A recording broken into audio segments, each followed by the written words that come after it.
下議院就 C5 號法案進行表決，法案被拆分成為兩個部分，單獨進行投票，分別係應對省際貿易壁壘同埋建設重大項目兩個部分，結果都兩項表決喺保守黨嘅支持之下獲得通過。何家碧嘅報導。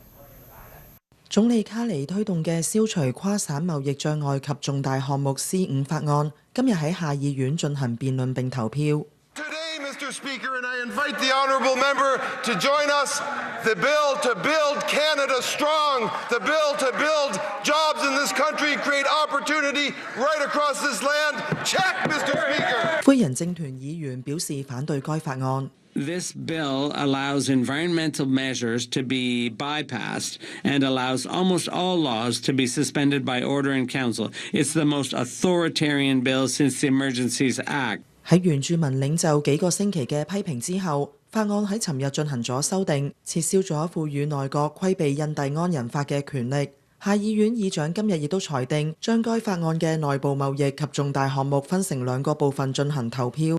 原住民同環保組織之前批評政府倉促推動重大項目嘅法案部分，稱賦予內閣過於廣泛嘅權力。上議院嘅一項動議要求上議院喺6月27號之前完成對 C5 法案嘅審查。